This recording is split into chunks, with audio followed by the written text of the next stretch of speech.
नमस्कार। खरी खरी लेकर हाजिर हूं मैं सर्वमित्रा। दिल्ली के मुख्यमंत्री अरविंद केजरीवाल की रिहाई का मामला, उनकी जमानत पर फैसले का मामला अब एक बार फिर सुर्खियों में है। आज दिल्ली हाई कोर्ट केजरीवाल की जमानत पर विचार कर रहा है, सुनवाई कर रहा है। अरविंद केजरीवाल की ओर से अभिषेक मनु सिंह भी उन्होंने अपनी दलीलें पेश कर दी हैं और इस बीच सीबीआई के वकील अब अपनी दलीलें पेश कर रहे हैं।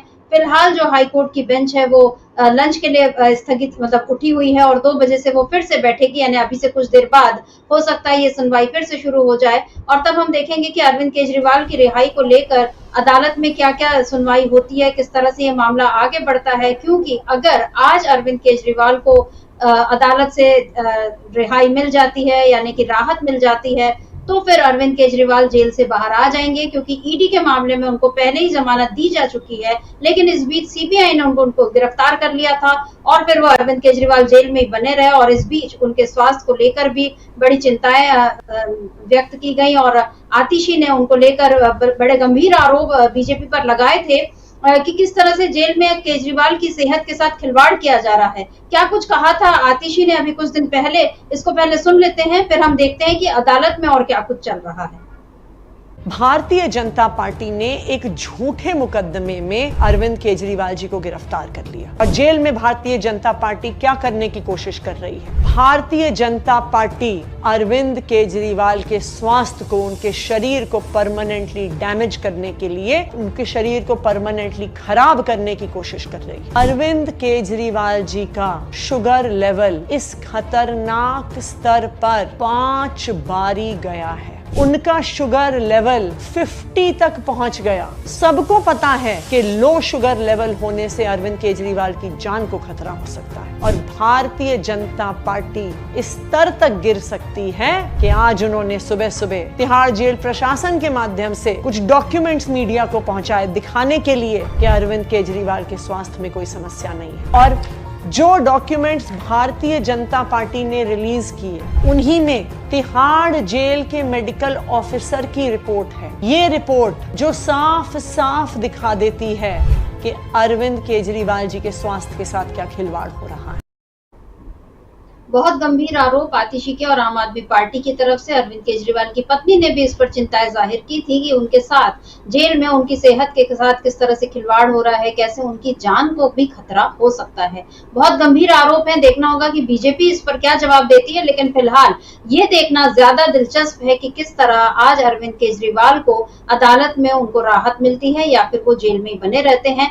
जहां तक खबर तो यही आ रही है कि अरविंद केजरीवाल को आज ऐसा लग रहा है, अभी तक अभिषेक मनु सिंह ने जो दलीलें पेश की हैं उससे ऐसा लग रहा है कि अरविंद केजरीवाल को आज एक बड़ी राहत मिल सकती है और अरविंद केजरीवाल जेल से बाहर आ सकते हैं। आप जानते हैं कि ईडी के मामले में, मतलब ईडी ने भी उनको शराब घोटाले मामले में ही गिरफ्तार किया हुआ था और इस पर उनको सुप्रीम कोर्ट से जमानत मिल गई थी, लेकिन फिर भी केजरीवाल बाहर नहीं आ पाए थे क्योंकि इस बीच सीबीआई ने उनको गिरफ्तार कर लिया था शराब घोटाला मामले में ही। अब ये भी देखने वाली बात है कि आखिर सीबीआई को भी 2 साल बाद ही क्यों सूझा कि उसे गिरफ्तार करना है अरविंद केजरीवाल को। और आज अभिषेक मनु सिंघवी ने अरविंद केजरीवाल की ओर से जो दलीलें पेश की उसमें उन्होंने इस बात का भी जिक्र किया कि जब अरविंद केजरीवाल पहले से ही जेल में थे तो उनसे पूछताछ वहां भी की जा सकती थी। उनको पूछताछ के लिए गिरफ्तार करने का आखिर क्या मकसद है, और इसीलिए वो उनकी जमानत की मांग भी कर रहे हैं अदालत से कि उनको जेल में बनाए रखने का कोई मतलब नहीं है, वो आतंकवादी नहीं है, वो देश छोड़कर भागने वाले भी नहीं है। और यहाँ तक कि अभिषेक मनु सिंघवी ने इस गिरफ्तारी की तुलना पाकिस्तान के प्रधानमंत्री, पूर्व प्रधानमंत्री इमरान खान से भी कर दी कि जिस तरह पाकिस्तान में इमरान खान को एक के बाद दूसरे मामले में फंसाकर जेल में रखा जा रहा है, लेकिन ये भारत है, यहाँ ऐसा नहीं हो सकता। ये बड़ी गंभीर बात अभिषेक मनु सिंघवी ने कही। दूसरी बात उन्होंने जो ये कही कि ये इंश्योरेंस गिरफ्तारी है। इंश्योरेंस गिरफ्तारी का ये आरोप लगाया सीबीआई पर, इसका मतलब कि सीबीआई या जांच एजेंसियां केजरीवाल को किसी भी तरह जेल से बाहर नहीं आने देना चाहती हैं। ये बहुत गंभीर आरोप अभिषेक मनु सिंघवी की ओर से अदालत में लगाए गए, सुनवाई के दौरान लगाए गए।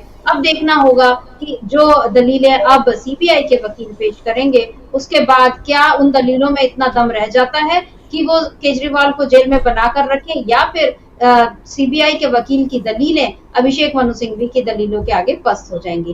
क्या कुछ हो रहा है अदालत में और क्या कुछ हो चुका है, इस पर अभी हम चर्चा करेंगे। खरी खरी हमारे साथ जुड़े हुए हैं अमलेंदु उपाध्याय जी। अमलेंदु जी, बहुत बहुत स्वागत है आपका इस कार्यक्रम में। नमस्कार अमरेंद्र जी, हम लोगों ने पहले भी जब भी अरविंद केजरीवाल की इस तरह से जमानत पर या उनके मामले पर सुनवाई हुई है, हमने लगातार डीवी लाइव ने इस मामले को कोर्ट में क्या कुछ चल रहा है इसकी लाइव प्रस्तुति एक तरह से हम लोगों ने दी है और आज फिर एक बार वैसा ही मौका आ गया है। इस समय अरविंद केजरीवाल के मामले पर आज सुबह से सुनवाई शुरू हुई है हाई कोर्ट में और अभिषेक मनु सिंघवी ने जो कुछ दलीलें पेश की, पहले भी जो अभिषेक मनु सिंघवी है उनकी जो दलीलें थी उनकी वजह से ही ये कहना चाहिए कि अरविंद केजरीवाल को जमानत मिल चुकी थी।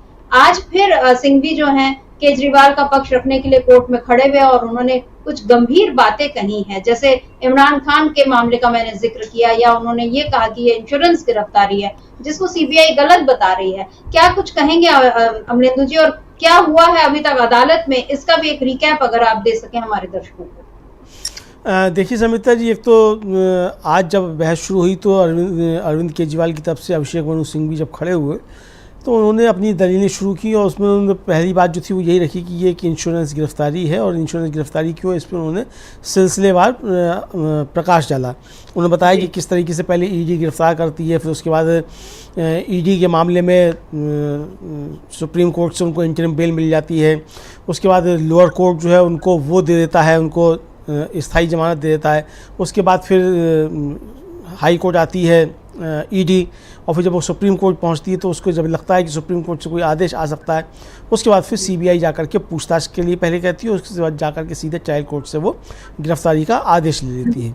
ये उन्होंने अपनी दलीलों में शुरुआत यहाँ से की थी। इस पर अदालत ने बीच में पूछा भी उनसे कि क्या अभी तक आपको इन्होंने मुलजिम नहीं बनाया है सीबीआई ने, तो उन्होंने बताया कि नहीं, मैं आपको सिलसिलेवार बताता हूँ कि क्या क्या हुआ, इन्होंने बना लिया है लेकिन किस तरीके से बनाया है ये बताया। फिर उन्होंने पूरे ट्रायल कोर्ट की प्रणाली थी उसके ऊपर उन्होंने पहले प्रकाश डाला कि ट्रायल कोर्ट ने किया क्या क्या। उन्होंने कहा कि भाई जब मुझको पहले मैं जेल में हूँ, मुझसे आकर के इन्होंने पूछताछ की, मुझे बिना बताए हुए, बिना मुझे कोई नोटिस दिए हुए ये कोर्ट पहुंच जाते हैं और कोर्ट को जाकर कहते हैं कि इनको गिरफ्तार करना है। अदालत भी जो है ये नहीं पूछती है कि क्यों गिरफ्तार करना है, किस धारा के तहत गिरफ्तार करना है। अदालत ने ये कुछ नहीं पूछा, कहा जाओ जाके गिरफ्तार कर लो, यानी मुझको नोटिस भी नहीं दिया, मुझको बताया भी नहीं और ये अदालत ने कह दिया जाकर के गिरफ्तार कर लो। तो ये इसका मतलब कि अदालतें जिस तरीके से काम कर रही हैं खासतौर से लोअर कोर्ट, उसकी तरफ उन्होंने इशारा किया। फिर ये बताया कि सर 25 जून को आदेश आता है, उसकी कॉपी मुझको जो है वो 6 जुलाई को या 8 जुलाई को मिलती है लोअर कोर्ट की तरफ से। तो बताया कि इस तरीके से लोअर कोर्ट से वो काम कर रही हैं। तो लोअर कोर्ट पर काफ़ी ज़्यादा उन्होंने ध्यान दिया अभिषेक मनु सिंघवी ने कि वहाँ से किस तरीके से इन्होंने ले लिया। फिर उन्होंने ये कहा कि इनके पास कोई सबूत नहीं है, बार मतलब इन्होंने 2020 में पहले मुकदमा कायम किया, 2021 में मुझको बुलाया, इन्होंने समन दिया 1 साल के अंदर ही। मैं गया, इनको मैंने किया 9 महीने के अंदर ही मैं पहुंच गया समन देने के लिए। तब से लेकर अब तक मुझे ना कोई समन दिया, ना उन्होंने मुझे कोई गिरफ्तार किया।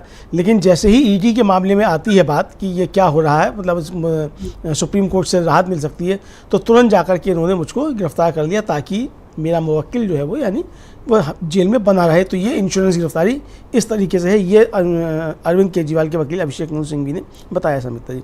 फिर उन्होंने पाकिस्तान का हवाला दिया कि ये पाकिस्तान में किस तरीके से हो रहा है और यहाँ किस तरीके से हो रहा है, तो उसका उन्होंने एक कहा जाए कि संबंध जोड़ा। उन्होंने बताया कि इमरान खान के साथ पाकिस्तान में यही हुआ कि उनको एक मामले में राहत मिल जाती है, लेकिन वो जैसे ही बाहर आते हैं तुरंत दूसरे मामले में उनको गिरफ्तार कर लिया जाता है। तो यानी कि जो पाकिस्तान में हो रहा है वो हमारे यहाँ हो रहा है। फिर उन्होंने कहा कि भाई मैं नहीं चाहूँगा कि जो पाकिस्तान में हो रहा है वो हमारे यहाँ भी हो, इस तरीके से डेमोक्रेसी में इस तरीके का नहीं होना चाहिए, ये उन्होंने सवाल रखा। फिर जो एक और महत्वपूर्ण बात समिता जी उन्होंने कही कि उन्होंने कहा कि इंग्लैंड में 15वीं और 17वीं शताब्दी में स्टार कोर्ट्स जो होते थे उनमें जिस तरीके से होता था उसी तरीके से यहाँ हो रहा है अब। और उन स्टार कोर्ट्स में क्या होता था ये उन्होंने बताया। उन्होंने कहा कि इसमें जो अभियुक्त होता था उसके सामने एक ही चारा होता था कि वो जो कहा उस पर आरोप लगाया गया उसको स्वीकार कर ले। अगर वो उसको स्वीकार नहीं करेगा या वो कहेगा कि मैं नहीं जानता इस बारे में या वो कहेगा कि मेरा इसमें कोई संलिप्तता नहीं है, तो फिर उसकी एक ही सज़ा होगी, फांसी। तो क्या हम जो है उन्हीं स्टार कोर्ट्स की तरफ बढ़ रहे हैं, यहाँ भी यही हो रहा है। ये बहुत गंभीर बात जो थी वो अभिषेक मनु सिंघवी ने समिता जी कही कि हो क्या रहा है अदालतों में और किस तरीके से अदालतें डील हो रही हैं और किस तरीके से एजेंसियां काम कर रही हैं। फिर उन्होंने सवाल किया कि भाई ठीक है कि ये कहते हैं कि साहब ये सहयोग नहीं कर रहा, इनकी बात अगर मान ली जाए कि सहयोग नहीं कर रहा तो इनका सहयोग करने का मतलब क्या है। क्या जब तक ये कहें कि जैसे 100 करोड़ का मामला है कि 100 करोड़ रुपये की बरामदगी नहीं हुई, तो तो मैं जब तक कहूँगा कि मैं इसके बारे में नहीं जानता, तो ये इसका मतलब ये समझाया कि मैं सहयोग नहीं कर रहा हूँ। और सहयोग करना तभी होगा जब मैं स्वीकार कर लूँ कि हाँ 100 करोड़ मैंने लिए। तो यानी जो ये चाहते हैं वो मैं जब तक स्वीकार नहीं कर लूँ तब तक वो असहयोग रहेगा। फिर उन्होंने सवाल किया कि मान लीजिए कि अगर मैं ये कहता हूँ कि मुझे कोई जानकारी नहीं है और मेरी इसमें कोई संलिप्तता नहीं है, तो क्या जब तक मैं इनकी बात मान नहीं लूँ तब तक मुझे जेल में रखेंगे? ये बहुत सारे सवाल अभिषेक मनु सिंघवी ने उठाए, और जो प्रक्रियागत सवाल भी थे, और जो किस तरीके से एजेंसियां राजनीतिक मोटिव से संचालित हो रही हैं, इसकी तरफ भी उन्होंने बहुत सारे सवाल शर्मिष्ठा जी उठाए थे। तो कुल मिलाकर के अभिषेक मनु सिंघवी ने आज जो दलीलें रखी हैं, उन दलीलों में एक तरीके से देखा जाए तो सीबीआई के वकील के पास कोई उसके उत्तर नहीं थे। बाद में हालांकि सीबीआई के वकील ने अपने जब तर्क रखे तो आखिर में उन्होंने एक बात कही कि अगर मान लीजिए हम 2 बजे के बाद शुरू करते हैं और फिर 4 बज जाता है, और अगर 4 बज जाता है तो आप इनको जमानत मत दीजिएगा, हमको अगली तारीख दे दीजिएगा। तो यही तो अभिषेक मनु सिंघवी कह रहे हैं कि भाई इनकी मंशा जो है मेरे मुवक्किल को जेल में रखने की है, किसी भी तरीके से जेल में रखा जाए, और इसलिए जो इनके पॉलिटिकल बॉसेस हैं उनके इशारे पे काम कर रहे हैं। इनके पास आज भी कोई सबूत नहीं है किसी भी तरीके का। और सुप्रीम कोर्ट ने जब मुझको इंटरिम बेल दी थी और उसके बाद मैंने जब सरेंडर किया था, तो सुप्रीम कोर्ट ने कहीं ये नहीं कहा कि साहब मैं गवाहों को धमका सकता हूँ, इस तरह की कोई उसमें बंदिशें नहीं थी। और सुप्रीम कोर्ट ने जो टाइम बाउंड दिया था, मैं उस पर जाकर के हाजिर भी हुआ था। तो ये कहा उन्होंने कि भाई मैं कोई आतंकवादी नहीं हूँ, एक राज्य का मुख्यमंत्री हूँ, सरकार चला रहा हूँ, तो मेरे साथ इस तरीके का बर्ताव क्यों किया जा रहा है? तो जाहिर सी बात है कि ये पॉलिटिकल मोटिवेटेड है मामला, और पॉलिटिकल ही एजेंसियां काम कर रही हैं। कुल मिला के शर्मिष्ठा जी, अभिषेक मनु सिंघवी ने ये साबित करने की कोशिश की कि ईडी और सीबीआई के पास कुछ नहीं है। सीबीआई ने सिर्फ गिरफ्तारी इसलिए की है ताकि ईडी के मामले में जो अरविंद केजरीवाल को राहत मिल चुकी है, उस राहत के बाद अरविंद केजरीवाल जेल से बाहर ना आ जाए, इसके लिए ये इंतज़ाम किया गया कि सीबीआई से गिरफ्तार करवा लिया गया। और सीबीआई के पास भी कोई सबूत नहीं है, ना कोई उनको लोअर कोर्ट के ऊपर भी सवाल उठाए कि भाई ना मुझे सुना गया, ना मुझे कोई नोटिस दिया गया। हालांकि इस पर जो थे वो सीबीआई के वकील थे टीपी सिंह, उन्होंने कहा कि साहब मुझे जब किसी को गिरफ्तार करना है तो मुझे कोई आवश्यक नहीं है मैं किसी को बताऊँ कि आपको क्यों गिरफ्तार किया जा रहा है। यानी कि उन्होंने बताने की कोशिश की कि सीबीआई किसी को बिना कारण के भी गिरफ्तार कर सकती है। तो अगर ये किसी को भी बिना कारण के भी अगर गिरफ्तार कर सकती है, फिर तो ये कंगारू कोर्ट से, फिर कंगारू अदालतें हैं। स्टार कोर्ट तो तब भी चलिए ठीक है, कुछ कहने सुनने का मौका था। कंगारू कोर्ट्स हैं, जो एजेंसी चाहे वो करेगी फिर। तो ये कुल मिलाकर के शर्मिष्ठा जी, ये इस केस पे जब आगे बहस चलेगी और ये सुप्रीम कोर्ट तक हो सकता है मामला जाए भी, क्योंकि अगर यहाँ से अरविंद केजरीवाल को राहत मिल जाती है तो सीबीआई फिर सुप्रीम कोर्ट भागेगी, और यहाँ से अगर अरविंद केजरीवाल को राहत नहीं मिलती है तो अरविंद केजरीवाल सुप्रीम कोर्ट जाएंगे। मामला सुप्रीम कोर्ट में तो निश्चित तौर पर पहुँचेगा। उसके बाद फिर इसको लेकर के शर्मिष्ठा जी वहाँ से सुप्रीम कोर्ट से जो आदेश आएंगे वो काफ़ी ज़्यादा महत्वपूर्ण हो सकते हैं। अब देखना ये है कि आज हाई कोर्ट से अरविंद केजरीवाल को कोई राहत मिलती है कि नहीं मिलती है, या दबाव की जिसकी बात की जा रही है बार बार अरविंद केजरीवाल के वकील अभिषेक मनु सिंघवी की तरफ से, क्या वो दबाव क्या अदालतों के ऊपर है, ये भी अब देखा जाएगा। बहरहाल ये सिंगल बेंच है दिल्ली हाई कोर्ट की, वो इसकी सुनवाई कर रही है, और थोड़ी देर में मुझे लगता है कि जब बेंच बैठेगी तब आगे क्या होता है फिर देखेंगे। अभी तो सीबीआई के वकील जो है, चूँकि लंच से पहले वो अपनी बातें रख रहे थे, वो अपनी बातें फिर आगे रखेंगे। और उसके बाद देखना है कि जैसा उन्होंने कहा है कि अगर 4 बज जाता है दलीलें, इसका मतलब वो 4 बजे तक अपनी दलील रखेंगे। ये भी हो सकता है 4 बजे तक वो दलील रखें, ये भी हो सकता है कि दलीलें उनके पास ना हो तो पहले ही मामला ख़त्म हो जाए, उनकी दलीलें ख़त्म हो जाए, तो अभिषेक मनु सिंघवी को उसको कुछ क्रॉस क्वेश्चन करने वो हों। तो बहरहाल देखते हैं शाम तक क्या होता है शर्मिष्ठा जी। लेकिन फिलहाल जो है वो मामला काफ़ी दिलचस्प है, और सीबीआई इसमें काफ़ी ज़्यादा घिरी हुई लगती है। अभिषेक मनु सिंघवी ने जो अपने पक्ष रखा है, जिस तरीके से दलील रखी है, उससे ये साफ जाहिर होता है कि अभिषेक मनु सिंघवी बहुत तैयारी करके आए हैं। और जिस तरीके से ईडी के मामले में अभिषेक मनु सिंघवी ने अरविंद केजरीवाल को राहत दिलाई, लगता यही है कि इस मामले में भी ठीक उसी तक बढ़ा जाएगा। बिल्कुल, ईडी जो है वो अरविंद केजरीवाल पर अपना जिस तरह से शिकंजा कसना चाहती थी वो वैसा नहीं कर पाई। अभिषेक मनु सिंघवी की दलीलें अरविंद केजरीवाल के लिए राहत लाई, और सुप्रीम कोर्ट से उनको 1 नहीं 2 बार जमानत मिल चुकी है। चुनाव के पहले भी उनको चुनाव प्रचार करने के लिए जिस तरह से जमानत दी गई थी, वो एक बड़ा झटका था बीजेपी के लिए कि आपने एक सिटिंग सीएम को चुनाव के पहले आपने उसको गिरफ्तार किया, और उस पर जब सुप्रीम कोर्ट ने यह कह दिया कि नहीं, उनको चुनाव प्रचार के लिए हम बाहर जाने देंगे, और उनको खुद सुप्रीम कोर्ट ने बढ़कर जमानत दी थी। ये एक बड़ी जीत थी लोकतंत्र के लिए, इसको बहुत महत्वपूर्ण माना जा रहा था। लेकिन ऐसा लग रहा है कि बीजेपी ने अभी भी लोकतंत्र के जो पाठ हैं, जो सबक हैं, वो पूरी तरह से सीखे नहीं है, उसको बहुत कुछ सीखना बाकी है। यहाँ पर जिस तरीके से अरविंद केजरीवाल के साथ हो रहा है, अदालत के भीतर जो कुछ हो रहा है वो अदालत के अधीन है, हम उस पर कोई टिप्पणी नहीं करेंगे। लेकिन जिस तरीके के मामले को खींचा जा रहा है, उससे ये साफ जाहिर हो रहा है कि ये राजनीतिक बदला लेने की नीयत से ही है। और अभिषेक मनु सिंघवी ने इसी ओर इशारा भी किया है। आज उन्होंने सुबह जब ये कहा कि केजरीवाल सीएम है, आतंकवादी नहीं है, और जो फिर उन्होंने ये कहा कि सीबीआई ने ट्रायल कोर्ट में पूछताछ के लिए आवेदन किया, आवेदन स्वीकार कर लिया गया और उनको कोई नोटिस नहीं भेजा गया। और जो आप कह रहे थे कि सीबीआई ने कहा कि हमको कोई जरूरी भी नहीं, हम जिसको चाहे गिरफ्तार कर सकते हैं।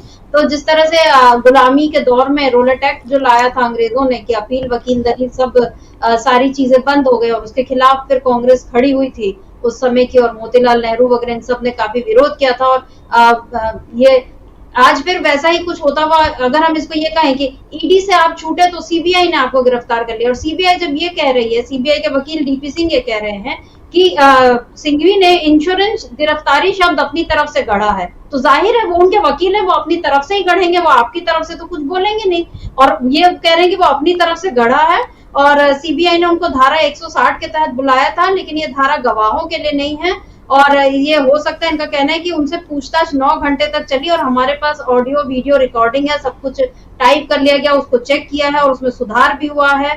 और ये सब सीबीआई की अपनी दलीलें हैं, ठीक है, वो तो किसी भी तरह केजरीवाल को, और ये जो साफ साफ उन्होंने ये कहा भी है कि अभी जो लंच के बाद बेंच को फिर से बैठना है और 2 बजे लंच बैठ गई है, सुनवाई शुरू हो गई है, ठीक है, तो अभी हम उस पर भी देखेंगे कि क्या सुनवाई में चल रहा है। लेकिन डीपी सिंह ने आज जो इशारा किया है, सीबीआई के वकील हैं, कि 4 बजे तक ये चल सकता है, तो इसके बाद आप अगली तारीख दे दीजिए। यानी जो अभिषेक मनु सिंघवी कह रहे हैं कि किसी भी तरह से इनको गिरफ्तार रखना ही मकसद दिखाई दे रहा है, तो ऐसा लग रहा है कि अभिषेक मनु सिंघवी की बात को सीबीआई यहाँ पर सही साबित करती हुई नजर आ रही है। अमलेंदु जी, अगर कोई आपके पास अभी अपडेट आया हो, अगर जो सुनवाई अभी शुरू हुई है उसमें क्या कुछ कह रहे हैं डीपी सिंह, अगर आप बता सकें हमारे दर्शकों को। जी समिता जी, उन्होंने अपनी बात रखना शुरू की है। अभी बात उन्होंने रखा, जैसी अपनी बात रखना शुरू की तो उन्होंने जो था वो आपने बताया, और फिर अरविंद केजरीवाल की तरफ से जो सुप्रीम कोर्ट के ऑर्डर्स का जो हवाला दिया गया था अभिषेक मनु सिंघवी की तरफ से, उसका उन्होंने कुछ अंश पढ़ के सुनाए। तो इस पर कोर्ट ने उनसे पूछा कि first order is for elections and not on merit, के मतलब कि जो पहले जो फर्स्ट ऑर्डर है वो इलेक्शंस पे के आधार पे है और मेरिट पे नहीं है, और सेकंड और थर्ड जो है वो मेरिट पे हैं, ये अदालत ने कहा। पूछा तो डीपी सिंह ने कहा कि नहीं, तीसरा जो है वो मेरिट पे नहीं है। ये उनका तीसरा, यानी जो अरविंद केजरीवाल को इंटरिम बेल दी गई है, अभी जो सुप्रीम कोर्ट का आदेश आया है और जो बड़ी बेंच को रेफर किया गया है उनकी गिरफ्तारी का मामला, उसमें वो कह रहे हैं कि ये मेरिट पे नहीं है, जबकि वो मेरिट पे ही है। समिता जी, मेरिट पे ही आदेश पारित किए हैं सुप्रीम कोर्ट ने। बहुत सख्त टिप्पणियां जो हैं वो की हैं ईडी को लेकर के, और ये तक कहा है कि भाई आपको गिरफ्तार करने का आधार, मतलब आपको एक तरीके से कहा जाए कि अगर अधिकार है तो इसका अधिकार का मतलब ये नहीं आप किसी को भी गिरफ्तार कर लेंगे, इस तरीके की भी टिप्पणियां हैं। तो वो मेरिट पे ही है, लेकिन उनका कहना ये है, डीपी सिंह का, मतलब उनके सीबीआई के वकील हैं उनका, कि ये तीसरा जो आदेश है ये मेरिट के ऊपर नहीं है। समिता जी, जी जी जी बिल्कुल। तो अभी देखना होगा कि जो अब सीबीआई जो है उसने एक तरीके से इनके ऊपर ही, मतलब सुप्रीम कोर्ट के फैसले पर ही एक तरह से यहाँ सीबीआई जो है वो सवाल उठाती हुई दिख रही है कि जो तीसरी बार उनको जो जमानत दी गई है वो मेरिट पर नहीं दी गई है। ये अगर कह रही है सीबीआई, तो ये एक तरह से सुप्रीम कोर्ट के ऊपर ही उंगली उठाना है। मैं ठीक समझ रही हूँ अमलेंदु जी? बिल्कुल, ये सुप्रीम कोर्ट के ऊपर ही उंगली उठाई जा रही है। और समिता जी, आपने देखा होगा कि जब ईडी के मामले में भी जब अदालत में पेश हुए थे, मतलब हाई कोर्ट में पेश हुए थे एएसजी एसबी राजू, तो उन्होंने भी जो दलील दी थी वो भी एक तरीके से सुप्रीम कोर्ट के ऊपर ही टिप्पणियां समझी जा सकती थी। अब वो है कि नहीं है, उनकी मंशा क्या थी हम नहीं कह सकते, लेकिन जो सामान्य समझ कहती है वो ये समझ कहती है कि वो टिप्पणियां सुप्रीम कोर्ट के निर्णयों को लेकर के थीं। और आज भी जिस तरीके से कराए जा रहे हैं, ये भी जो है वो यही कहा जा रहा है। अब जो डीपी सिंह हैं ये अब बता रहे हैं कि 30 पेज का ऑर्डर है, 31 पेज से ज़्यादा का ऑर्डर है, और वो कह रहे हैं कि बेसिकली जो उनका कंसर्न है वो ये है कि ये कि पीएमएलए एक्ट जो है इसके तहत जो है ये इनको रोकता नहीं है अरविंद केजरीवाल को, ये कहना है। और वो बता रहे हैं कि सेक्शन 41 और 41A जो है उसमें पहले ही इनकी मतलब इस पर कार्रवाई की जा चुकी है। तो 41 और 41A को लेकर के अभिषेक मनु सिंघवी ने भी सवाल उठाए थे कि किस तरीके से जो सीआरपीसी की धारा 41 और 41A है उसको लेकर के सवाल किए जा रहे हैं। तो ये चीज़ें सब सामने आ रही हैं। वो कह रहे हैं कि मैं जो सुप्रीम कोर्ट के कुछ पहलू जो हैं वो तो आदेश के जो कुछ पैरा हैं उनको सिर्फ पढ़ूंगा।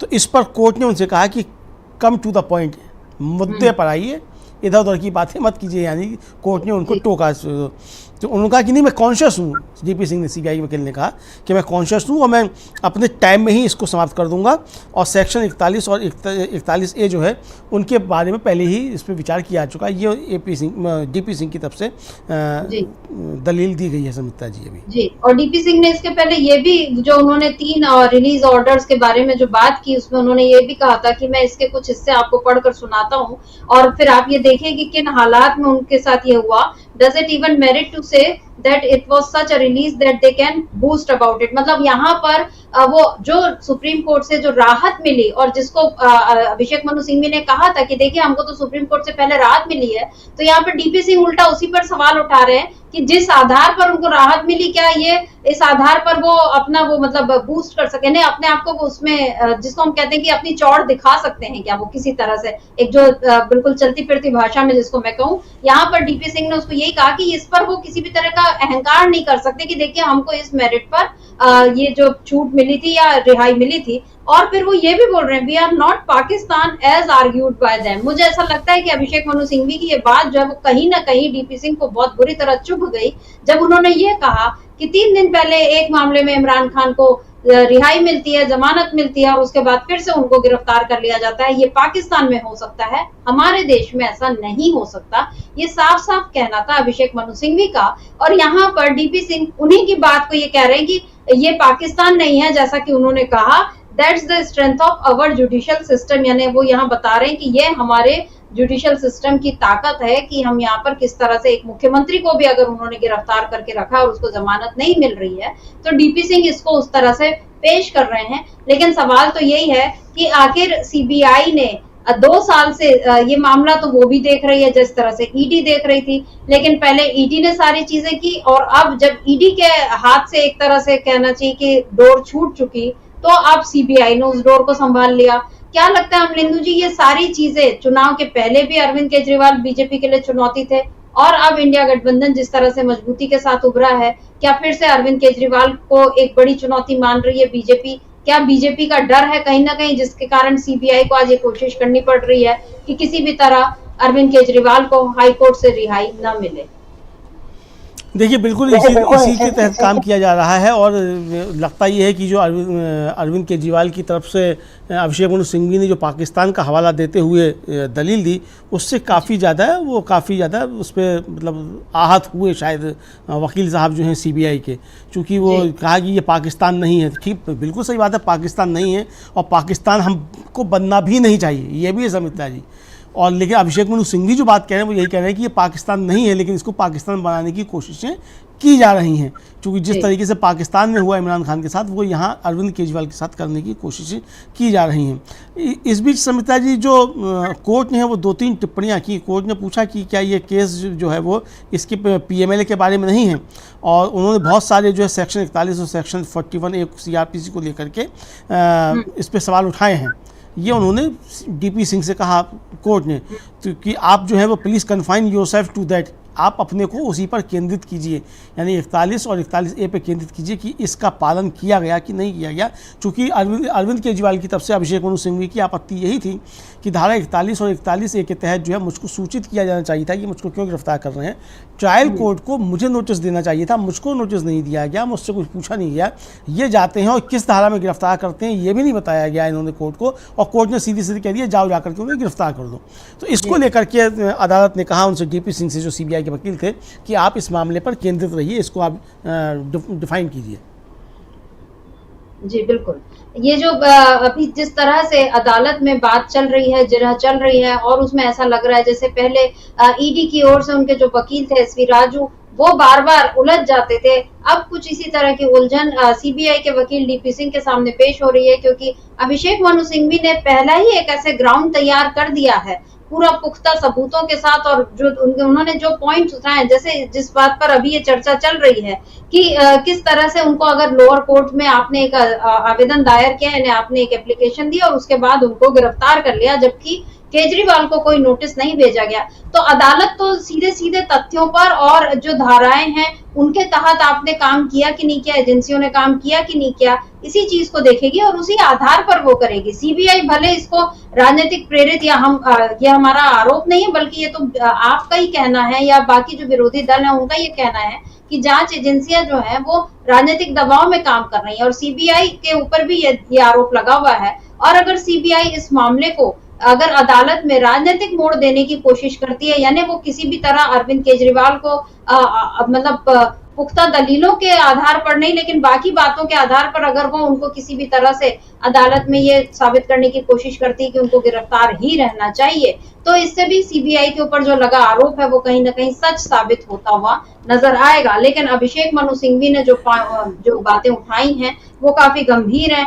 जो जैसे उन्होंने एक बात ये कही थी कि मुझे जो अरविंद केजरीवाल को जो गिरफ्तार किया गया वो इसलिए क्योंकि मैंने उनके मन मुताबिक जवाब नहीं दिया। ये जो बात थी ये बहुत ही गंभीर बात है। मतलब अगर मैं एक बड़ा सवाल पूछ रहा हूं, उन्होंने ये कहा कि क्या मेरे लॉर्ड कहेंगे कि मैं जवाब नहीं दे रहा हूं इसलिए मुझे गिरफ्तार कर लिया जाए, ये तो कोई बात नहीं होती। अनुच्छेद 22 और 23 का क्या होगा, यहाँ पर उन्होंने ये बात उठाई। इसके अलावा उन्होंने एक 10 साल पुराना जो मामला है अरलेश कुमार बनाम बिहार जी, जिसमें उन्होंने अरनेश कुमार पर दहेज का वो जो आरोप था और उसके पहले उनको जमानत मिलने से पहले 11 दिन गिरफ्तार किया गया था। और असली बात ये थी कि उनकी पत्नी ने उनके ससुराल वालों पर ये प्रताड़ना का आरोप लगाया था, लेकिन अरनेश कुमार को जो गिरफ्तार किया गया तो तब अदालत की ये टिप्पणी थी कि आप किसी के ये व्यक्तिगत स्वतंत्रता को लेकर ये सारी टिप्पणी थी। अब अभिषेक मनु सिंघवी ने उस मामले को भी यहाँ पर 10 साल पुराने एक वर्डिक्ट का उदाहरण दिया, जिस तरह से वो पाकिस्तान का जिक्र कर रहे हैं, जिस तरीके से उन्होंने ये वाली बात इंश्योरेंस वाली बात की कि इंश्योरेंस अरेस्ट है, जिस पर कि सीबीआई के वकील ने कहा कि उन्होंने इंश्योरेंस गिरफ्तारी शब्द अपनी ओर से गढ़ा है। उसके अलावा उनके वकील ने यह भी कहा कि शराब घोटाले में हुई साजिश में केजरीवाल की पूरी संलिप्तता थी। दिल्ली सरकार के सभी फैसले केजरीवाल के निर्देश पर ही लिए गए। उन्होंने दिल्ली शराब नीति से जानबूझकर छेड़छाड़ की। अब अमलेंदु जी, अरविंद केजरीवाल तो 2015 से ही दिल्ली के मुख्यमंत्री हैं और 2019 का ये मामला है शराब घोटाला, मतलब जो शराब नीति जो बदली हुई 2020 से सब चीजें चल रही हैं, आरोप बहुत पहले से लग रहे हैं। सवाल यही है कि क्यों अभी तक सीबीआई इस मामले में उसने अरविंद केजरीवाल को अभी तक गिरफ्तार क्यों नहीं किया था? क्या वो इंतजार कर रही थी कि ईडी के मामले से वो हो जाए, उसके बाद हम अगला कदम हमारा आएगा? क्या ये बीजेपी का कहीं ना कहीं प्लान बी जैसा कुछ है कि अगर ईडी से नहीं सदेंगे तो फिर हम सीबीआई का जोर लगाएंगे? निश्चित तौर पर समिता जी, प्लान बी नहीं, प्लान सी भी तैयार है। मतलब जब इसमें भी राहत मिल जाएगी तो एनआईए तुरंत आ जाएगी। एनआईए के लिए भी तैयार हो चुका है मामला, तो ये प्लान बी सी सब तैयार हैं। मतलब इनकी पूरी कोशिश ये है कि अरविंद केजरीवाल किसी तरीके से जब तक कि दिल्ली विधानसभा का चुनाव है तब तक जेल से बाहर नहीं आ पाएँ। लेकिन समिता जी, जब वो आ पाएंगे नहीं आ पाएंगे और किस तरीके के कानूनी दांव पे चलेंगे वो एक अलग का मसला है। लेकिन इसका फ़ायदा भारतीय जनता पार्टी को कुछ मिलेगा, मुझको नहीं लगता है कि इस तरीके का कोई फ़ायदा इनको मिलेगा इसमें जा करके। फिलहाल जो है वो जिस तरीके की दलीलें चल रही हैं उन दलीलों से ये तो समझ में आ रहा है समिता जी कि जो आरोप एक तरीके से कहा जाए बहस के दौरान, जिरह के दौरान अभिषेक मनु सिंघवी लगा रहे थे, उनकी पुष्टि ही की जा रही है सीबीआई की तरफ से कि मतलब उनके आरोप एक तरीके से जो लगाए जाए वो सही है। चूँकि जो भी दलीलें दी जा रही हैं वो कहीं भी अभिषेक मनु सिंघवी की दलीलों को काटती हुई नज़र नहीं आ रही हैं। अब ये बताया गया कि अब देखिए, बड़ी मजे की बात क्या है समित्रा जी कि जब ईडी के मामले में सुनवाई हो रही थी तो ईडी बार-बार जो थी वो पीएमएलए एक्ट से हट करके सीआरपीसी का हवाला देती थी कि सीआरपीसी में ऐसा है, सीआरपीसी में ऐसा है। तो फिर सुप्रीम कोर्ट को टोकना पड़ा, डांटना पड़ा एक तरीके से ईडी को कि ये मामला पीएमएलए एक्ट के अंतर्गत है, आप इसमें सीआरपीसी की बात मत कीजिए, दोनों मामले अलग हैं। आज जब सीबीआई के वकील दलीलें दे रहे हैं तो वो पीएमएलए एक्ट की बातें कर रहे हैं, वो सीआरपीसी की बात नहीं कर रहे हैं। वो बता रहे हैं कि पीएमएलए एक्ट की धारा 19 में ऐसा है और ऐसा 19 में नहीं है, ऐसा है। यानी कि जो मतलब सीबीआई का वकील बात करेगा तो पीएमएलए एक्ट पर बात करेगा और ईडी का वकील बात करेगा तो वो सीआरपीसी पर बात करेगा। जबकि सीबीआई के वकील को बात करनी चाहिए सीआरपीसी की, जिसकी बात की जा रही है। भाई आपने सेक्शन 41A के तहत आपने नियमों का पालन किया कि नहीं किया, और पीएमएलए एक्ट की जो धारा 19 है उसका ईडी ने पालन किया कि नहीं किया, ये इस पे जवाब ईडी को देना है। तो दोनों एक दूसरे के कोर्ट में जाकर के खेल रहे हैं ईडी और सीबीआई। इसका मतलब साफ है कि अपनी तैयारियाँ उनकी नहीं हैं और एक दूसरे के आधार पर वो कर रहे हैं। अब यहाँ भी जो दलीलें अभी तक जो दी हैं जिन्होंने बेंच ने उनसे पूछा कि क्वेश्चन ये है कि आपके पास जनवरी से मटेरियल था अगर कोई, तो आपने इनको गिरफ्तार क्यों नहीं किया। अब ये सवाल कोर्ट ने मतलब बेंच ने पूछ लिया उनसे कि भाई अगर आपके पास मान लीजिए ये है कि अगर आपके पास मटेरियल जनवरी से था तो आपने उनको 6 महीने तक गिरफ्तार क्यों नहीं किया। इस पर उन्होंने कहा कि मेरे पास बहुत से कारण थे उनको गिरफ्तार करने के, ये डीपी सिंह जो कह रहे हैं। लेकिन एससी ने, सुप्रीम कोर्ट ने कहा कि 2 डिफरेंट पैरामीटर्स हैं सीआरपीसी और पीएमएलए में, तो उनको इक्वेटेड उनको मतलब उनको उनकी तुलना नहीं की जा सकती, इसलिए गिरफ्तार नहीं किया। और फिर कह रहे हैं कि सीआरपीसी जो है वो गिरफ्तार करने की हमको अनुमति देती है इन्वेस्टिगेशन के लिए। ये अब उनकी दलील आई है डीपी सिंह की। यानी समिता जी जो हम लोग बात कर रहे हैं वो सवाल बेंच ने खुद पूछ लिया उनसे कि भाई आपने 6 महीने तक इनको गिरफ्तार क्यों नहीं किया, अगर आपके पास सबूत थे तो, जो आप कह रहे हैं कि आपके पास चीज़ें हैं, तो 6 महीने तक आपने इनको गिरफ्तार क्यों नहीं किया। तो अब उस पर जो है एक तरीके से कहा जाए कि सीबीआई के वकील जो है वो फंसते हुए नजर आए हैं।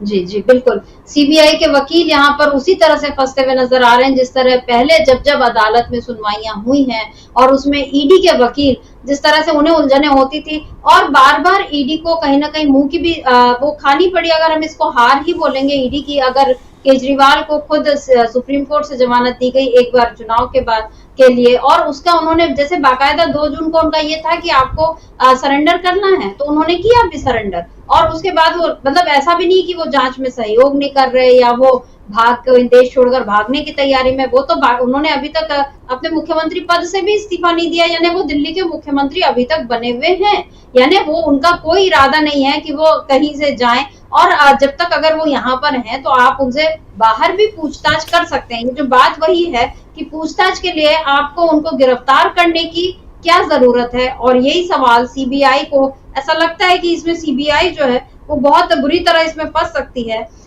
ये सिंघवी ने जब सुबह जो उन्होंने दलील दी थी उसमें उन्होंने एक बात कही थी कि जिस दिन सीबीआई ने एप्लीकेशन लगाई उसी दिन ट्रायल कोर्ट ने पूछताछ की अनुमति दे दी, बिना हमें बताए अनुमति दे दी गई। ये कोई पोस्ट ऑफिस सिस्टम नहीं है। और अगले दिन एक और एप्लीकेशन दी गई जिसमें अरेस्ट करने की अनुमति मांगी गई। हैरानी की बात है कि एप्लीकेशन में ही धारा 160 का जिक्र कर दिया गया। केजरीवाल अचानक आरोपी बन गए, ये कैसे कब हो गया कुछ नहीं बताया गया। और सिंघवी ने एक और नई बात, मतलब उन्होंने एक और जो दमदार तर्क ये रखा कि मामले में इसमें नया सबूत सीबीआई के पास क्या है। मंगूटा रेड्डी का स्टेटमेंट पहले ही रिकॉर्ड कर लिया गया है, कोई नया स्टेटमेंट नहीं आया, कोई नया गवाह सामने नहीं आया, किसी ने अभी तक ये कोई ऐसा पलटा नहीं कि नहीं अभी जो मैं बोल रहा था और अब मैं केजरीवाल पे आरोप लगा रहा हूँ। जिसको जितने आरोप लगाने थे, जो भी गवाह थे, वो सारे कुछ पहले ही हो चुके हैं। तो अब जाकर केजरीवाल को क्यों गिरफ्तार किया गया, ये सबसे बड़ा सवाल है। और जो सिंघवी ने कहा कि ये हुक और क्रुक अरेस्ट है, एक तो ये जो इंश्योरेंस अरेस्ट है, हुक और क्रुक अरेस्ट है। हुक और क्रुक का अमलेंदु जी ये जो जुमला है अंग्रेजी का जो बताता है कि मतलब इसमें ये गड़बड़ वाली बात है। और ये भी पूछ रहे हैं वो कि अरेस्ट करना ही क्यों है, क्या ये महत्वपूर्ण है। केजरीवाल पहले से ही जेल में है, आप पूछताछ कर सकते थे, आपको अरेस्ट करने की जरूरत नहीं थी। एक अतिरिक्त अरेस्ट है और ये इंश्योरेंस अरेस्ट है। ये चाहते हैं कि केजरीवाल जेल के बाहर ही ना आए। ये सब आज सुबह उन्होंने कहा था और जिस पर जो सीबीआई के वकील हैं डीपी सिंह वो अपनी दलीलें पेश कर रहे थे। लेकिन अमलेंदु जी, अब क्या आपको लगता है जो ये सारी अभी जो चर्चाएं चल रही हैं इसमें जिस तरह से अब अदालत ने भी सवाल उठाए हैं, क्या आपको लगता है कि आज शाम 4 बजे तक जैसा ये चल रहा था कि क्या 4 बजे तक खींचने की कोशिश रहेगी डीपी सिंह की, या वो उसके पहले ही अपने तर्कों से चूक जाएंगे और फिर केजरीवाल के लिए रिहाई का रास्ता साफ हो जाएगा? क्योंकि आज अगर अदालत से उनको रिहाई मिल जाती है, राहत मिलती है, तो वो केजरीवाल जेल से बाहर आ जाएंगे, और जिसका इंतजार आम आदमी पार्टी के हजारों कार्यकर्ताओं और उनके समर्थकों को है। पहले भी जब हमने देखा कि केजरीवाल जब जेल से बाहर आए तो कैसा जश्न का माहौल था, एक नया जोश था। अब अगर केजरीवाल बाहर आ जाते हैं तो क्या सिनेरियो आप देखते हैं? देखिए समिता जी, अगर आज अरविंद केजरीवाल जेल से बाहर आ जाते हैं तो ये नरेंद्र मोदी के लिए बहुत बड़ी चुनौती एक तरीके से हो जाएगी।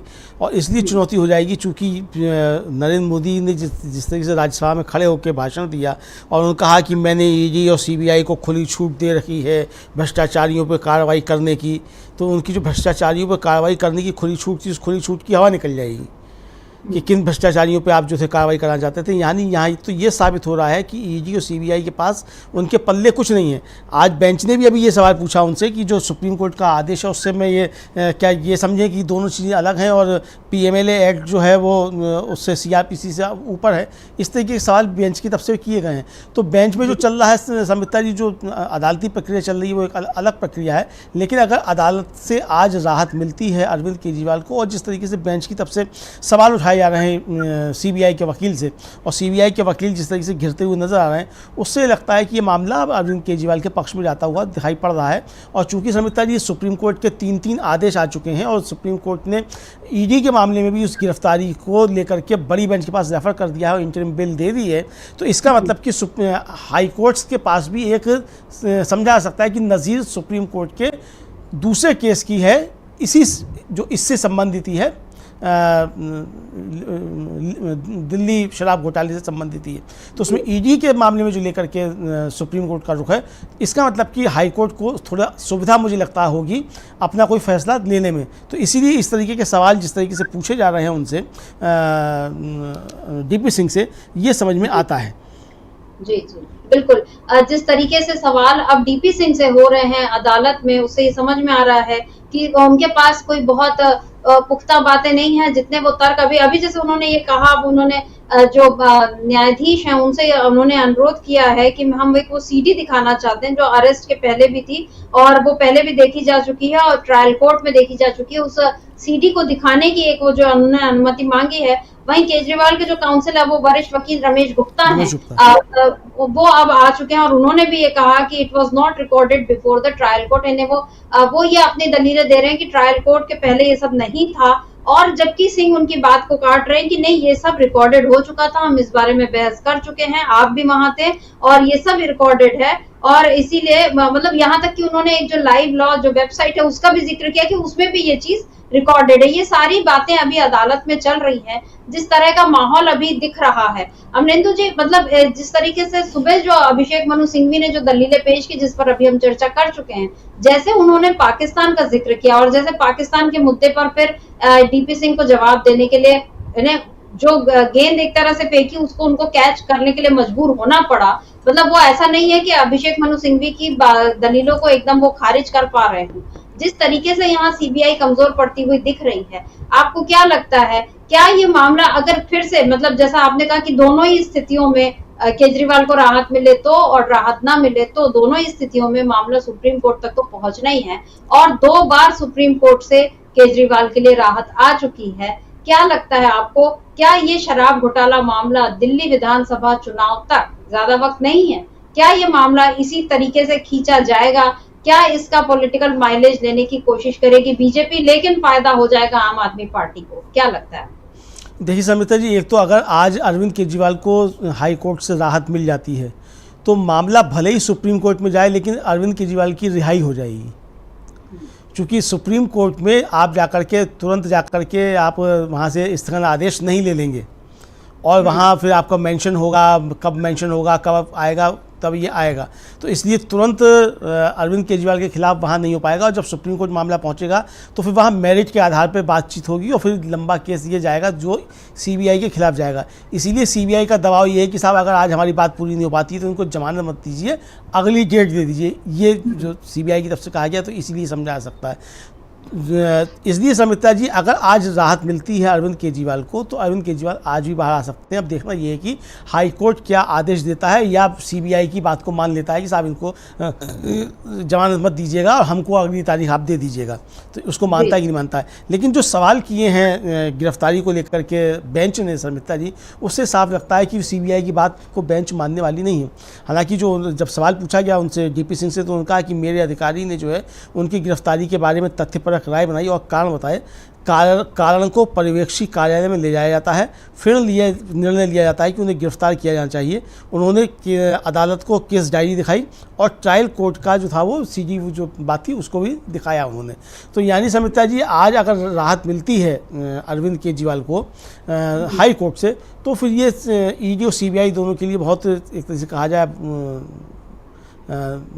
मतलब उनका नुकसान होगा, और जो उनका गवर्न करना है, उनकी जो पॉलिटिकल बॉसेस हैं उनके लिए भी काफ़ी ज़्यादा चोट पहुंचेगी, और जो 56 इंच की छाती ठोकी जाई थी उस 56 इंच की छाती में कुछ छेद से होते हुए दिखाई देंगे। अब देखना ये है कि अदालती प्रक्रिया शर्मिष्ठा जी, उस पर ज़्यादा हम लोग टिप्पणी कर भी नहीं सकते हैं कि क्या प्रक्रिया मतलब है, और अदालत किस चीज़ का संज्ञान लेती है, किसका नहीं लेती है, और किस तरीके से आदेश देती है। लेकिन जो बहस चल रही है उसके आधार पर समझ सकते हैं कि मामला अरविंद केजरीवाल के पक्ष में जाता हुआ दिखाई पड़ रहा है शर्मिष्ठा जी। जी बिल्कुल, मामला जो है अरविंद केजरीवाल के पक्ष में इसीलिए जाता हुआ दिखाई दे रहा है क्योंकि पहले ही डीपी सिंह ने जो ये बात बोल दी कि हम 4 बजे तक इस मामले को एक तो मतलब समेटने की कोशिश करेंगे, लेकिन अगर ऐसा नहीं होता है तो फिर आप हमको अगली तारीख दीजिए। यहाँ जहाँ अगली तारीख वाली बात आ जाती है उसका मतलब ही ये हो जाता है कि मामले को किसी न किसी तरह से खींचना ही है। दामिनी पिक्चर का वो जो डायलॉग है सनी देओल का कि तारीख पे तारीख, ये भारतीय जुडिशियल सिस्टम का एक बड़ा ही उस पर बड़ा धब्बा है, और वो सच भी है कहीं ना कहीं, और तारीखें उन्हीं को बार बार चाहिए रहती हैं जिन्हें इस मामले को, किसी मामले को खींचने में इंटरेस्ट रहता है। और यहाँ पर यही नजर आ रहा है कि अरविंद केजरीवाल वाले मामले को जितना लंबा खींचा जाएगा उसमें किसका फायदा होगा, क्योंकि आम आदमी पार्टी की तो यही कोशिश रहेगी कि भाई उनके जो मुखिया हैं और दिल्ली के मुख्यमंत्री हैं वो बाहर आए। ये भारतीय लोकतंत्र के लिए भी अच्छा रहेगा कि जो एक राज्य का मुख्यमंत्री है वो बाहर रहे, आजाद रहे और अपने काम कर पाए। लेकिन एक मुख्यमंत्री को आपने जेल में डाला हुआ है, और उसकी जमानत को लेकर बार बार जिस तरीके से अड़ंगे लगाए जा रहे हैं उससे समझ में आता है कि तारीख पर तारीख वाली बात किसके हक में हो सकती है। अभी जो डीपी सिंह अदालत में जो अभी अपनी दलीलें रख रहे हैं उसमें उनकी बार बार कोशिश हो रही है कि वो अभिषेक मनु सिंघवी ने जो बातें उठाई हैं उसका जवाब दें। जैसे उन्होंने इमरान खान वाली बात का जवाब दिया कि ये पाकिस्तान नहीं है और हमारा जुडिशियल सिस्टम कितना अच्छा है।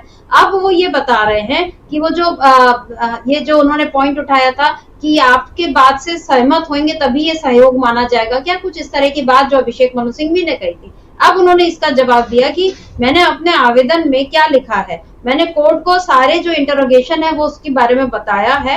whatever was there was shown to court, यानी उसमें जो कुछ था हमारे पूछताछ में वो सब कुछ हमने कोर्ट को बता दिया। हमने कभी ये नहीं कहा कि वो किसी एक खास बात पर अग्री नहीं हुए। मतलब उन्होंने जो अंग्रेजी में बात कही, उन्होंने कहा we haven't said that he did not agree to a particular thing। मतलब ऐसा नहीं है कि अरविंद केजरीवाल किसी एक बात पर हमसे सहमत नहीं हुए तो हमने उनको गिरफ्तार कर लिया।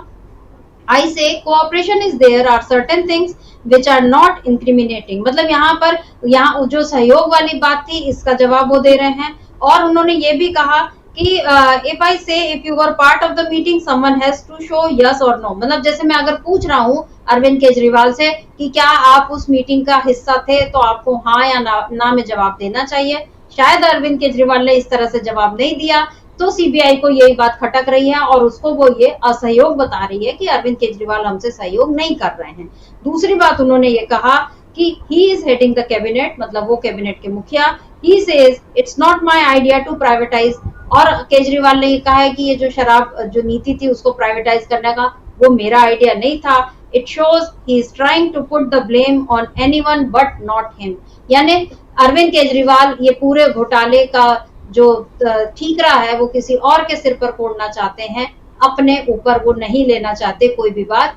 ये बात ये कह रहे हैं डीपी सिंह। यहाँ भी ये बड़ी अजीब सी बात लगती है अमलेंदु जी कि जिसको आप आरोपी बनाए हैं अगर वो कहे कि नहीं मैंने ये गलत नहीं किया, मतलब ये आरोप मैं नहीं मानता हूँ, तो आप उसको असहयोग बोल रहे हैं। ये क्या बात है? मतलब अगर अरविंद केजरीवाल बोल दें कि हाँ जी मेरी गलती है और मेरे ही कारण सारा घोटाला हुआ जिसको आप घोटाला बोल रहे हैं, तब तो बात बहुत अच्छी है। फिर मामला ही कहाँ रह जाएगा? फिर तो ये हो जाएगा कि ठीक है, मतलब अरविंद केजरीवाल ने अपना गुनाह कबूल कर लिया, यही सीबीआई चाह रही है। लेकिन अरविंद केजरीवाल ये कह रहे हैं कि निजीकरण का आइडिया मेरा नहीं था, मेरा विचार नहीं था ये, और वो मतलब अपने ऊपर ये बात नहीं ले रहे हैं। तो जाहिर है वो तो अपना बचाव करेंगे। जब वो कह रहे हैं कि मैंने कोई घोटाला नहीं किया तो सीबीआई उसको इस तरह से क्या ये सही है सीबीआई का ऐसा कहना कि वो अपने आरोप स्वीकार नहीं कर रहे इसलिए वो गलत है? क्या कहेंगे अमरेंद्र जी? देखिए शर्मिष्ठा जी, अब जो वकील साहब हैं सीबीआई की वो फंसते हुए नज़र आ रहे हैं। और जिस तरीके से अभिषेक मनु सिंघवी ने तर्क रखे और जैसे उन्होंने कहा कि भाई आप क्या मतलब सहयोग करने का बात ये संतोषजनक उत्तर का मतलब ये है कि आप जो कहें मैं उसको मान लूँ और जब तक मैं आपकी बात नहीं मानूंगा तब तक आप मुझे जेल में रखेंगे। इस पर जो थे बहुत ज़बरदस्त तरीके से घिरे हुए नज़र आए सीबीआई के वकील साहब। तो उन्होंने ये कहा भी कि जो भी कुछ था वह कोर्ट को दिखा दिया गया है, हमने यह नहीं कहा कि वह हमारी बात से सहमत नहीं है। सहयोग यह है कि कुछ चीज़ें ऐसी होती हैं जो दोषारोपण योग्य नहीं होती, संविधान के तहत सुरक्षा आत्मदोषी ठहराने के खिलाफ है। लेकिन अगर मैं उनसे पूछूं कि क्या वे बैठक में थे, तो उन्हें हाँ या ना में जवाब देना होगा। मतलब ये बता रहे हैं कि सहयोग का मतलब क्या है, संतोषजनक उत्तर का मतलब क्या है। हम उनसे पूछते हैं कि शराब के कारोबार को निजीकृत करने का विचार किसका था, तो वे कहते हैं कि यह मेरा विचार नहीं था। वह खुद को छोड़कर हर किसी को दोषी ठहराने के लिए तैयार हैं, वह सीएम हैं। यानी कि यह अब इसका प्रति प्रश्न संहिता ये भी हो सकता है कि क्या सीबीआई ये चाहती है कि वो सबको छोड़ के खुद को दोषी मान ले जी।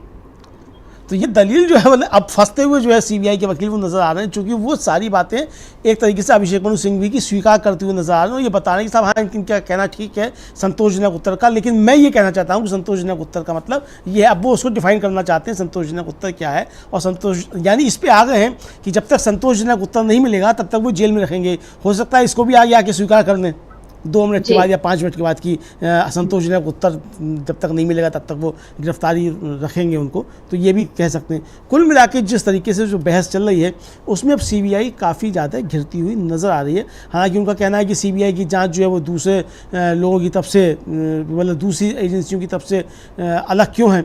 पहले कह रहे थे कि हम किसी को भी गिरफ्तार कर सकते हैं और अब कह रहे हैं कि जो कारण है वो हमको बताना होता है किसी गिरफ्तारी का। तो यही तो अभिषेक मनु सिंघवी ने सवाल उठाया कि भाई आपने कोई कारण नहीं बताया, आपने कोई नोटिस नहीं दिया, आपने मुझसे पूछताछ की, आपके पास उस समय कुछ नहीं था, 12 घंटे में आपके पास ऐसी कौन सी चीज़ होगी जिस पर आपने मुझको गिरफ्तार कर लिया।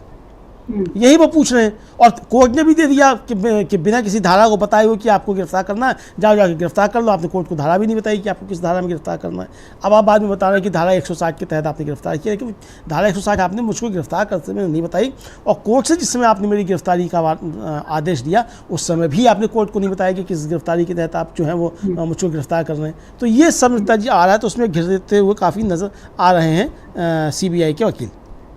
बिल्कुल, सीबीआई के वकील जिस तरीके से बार बार अभिषेक मनु सिंघवी के ये कहना चाहिए कि बिछाई बिसात पर ही वो चलते हुए दिख रहे हैं। उन्होंने अभी ऐसा मतलब अगर सीबीआई ने गिरफ्तार किया था आनन फानन में केजरीवाल को और उनको फिर से मतलब तिहाड़ जेल में रखा था, ईडी की रिहाई के बाद भी उनको अगर गिरफ्तार करके रखने की मंशा थी सीबीआई की, तो फिर कम से कम उसको अपना ग्राउंड थोड़ा सा मजबूत कर लेना चाहिए था। लेकिन यहाँ पर ऐसा लग रहा है कि बहुत हड़बड़ी में ये फैसला लिया गया कि भाई केजरीवाल को हमको जेल से बाहर नहीं आने देना है, किसी भी तरह हमको उनको जेल में ही रखना है और इसीलिए चलो हम एक के बाद एक मामले जो है वो तैयार करें। यहाँ पर सीबीआई जिस तरीके से मतलब उसके तर्क जो है वो काफी लचर दिख रहे हैं। हम तो एक आम आदमी या एक पत्रकार होने के नाते इसका विश्लेषण कर सकते हैं, बाकी कानून के जानकार बताएंगे कि अगर इतना हाई प्रोफाइल मामला है जिस पर आपने अरविंद केजरीवाल को मार्च से गिरफ्तार करके पहले ईडी ने रखा और अब सीबीआई रख रही है, तो कुछ तो पुख्ता सबूत उनको अपने पास रखने चाहिए थे, कुछ तो बताना चाहिए था कि देखिए साहब ये 100 करोड़ का घोटाला ऐसा हुआ या यहाँ पर केजरीवाल ने इस तरह से कोई घोटाला किया। वो अभी भी ये बोल रहे हैं कि वो कैबिनेट के हेड थे या उन्होंने इन्फ्लुएंस किया। अभी जो सिंह साहब ने ये भी बोला, हु कैन इन्फ्लुएंस और Daryl the investigation, this man. मतलब वो ये बोल रहे हैं कि पूरी जांच प्रक्रिया को कौन डिरेल कर सकता है, कौन उसको प्रभावित कर सकता है, यही आदमी है। We had to have sufficient evidence for this, हमारे पास इसके लिए पर्याप्त सबूत जो है वो होने चाहिए थे और right time could have been now also when he got released. और अगर वो रिहा हो जाते हैं तो भी ये राइट टाइम है, मतलब फिर से उनका इन्वेस्टिगेशन किया जाए।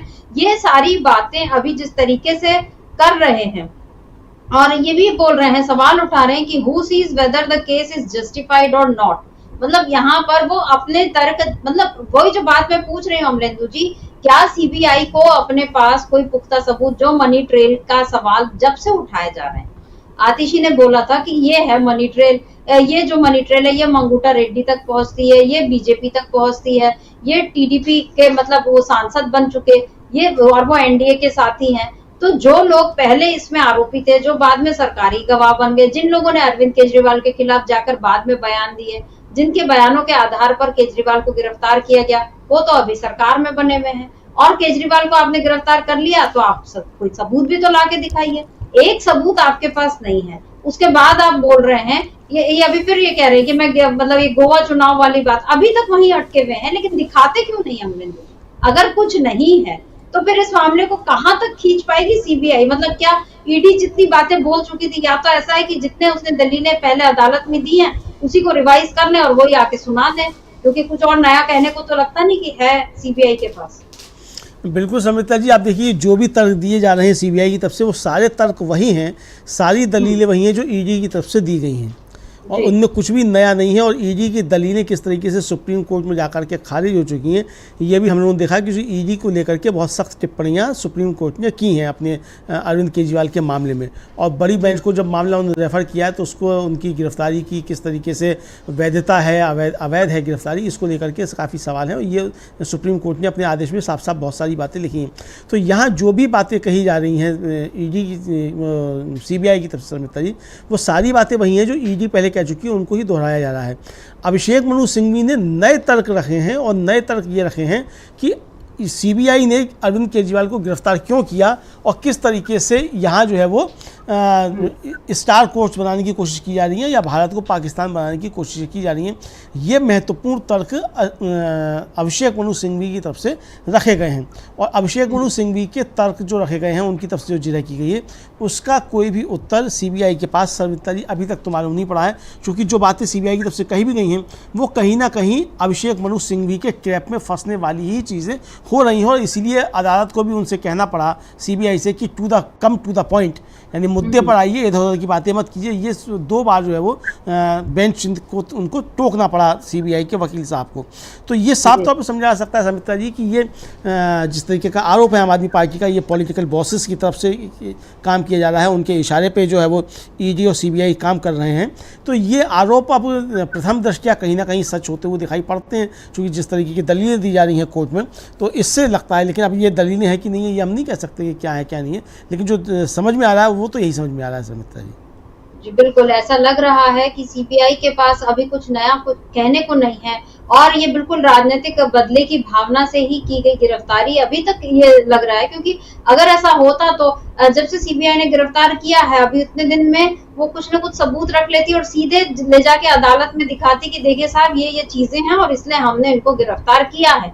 लेकिन यहाँ सीबीआई अभी भी अपने गिरफ्तारी को जिस तरह से जस्टिफाई करने की कोशिश कर रही है, उससे ये समझ में आता है कि मामला अभी उसका कमजोर है, और अरविंद केजरीवाल अभी यहाँ पर मजबूती के साथ, यानी उनका पलड़ा जो है वो भारी दिख रहा है। 1 घंटे का वक्त और है, मतलब 1 घंटा 10 मिनट अगर हम 4 बजे तक को माने, 3 बजने में अभी 10 मिनट कम है, अभी ये मामला चल ही रहा है। यानी जो सिंह साहब ने ये बोला था कि अभी हम 4 बजे तक अगर हम इस मामले को हम अपनी दलीलें पेश करने की कोशिश करेंगे, अगर नहीं हुआ तो आप हमको नई तारीख दे दीजिएगा। अब देखने वाली बात ये होती है कि आज अदालत से तारीख मिलती है या रिहाई मिलती है केजरीवाल को।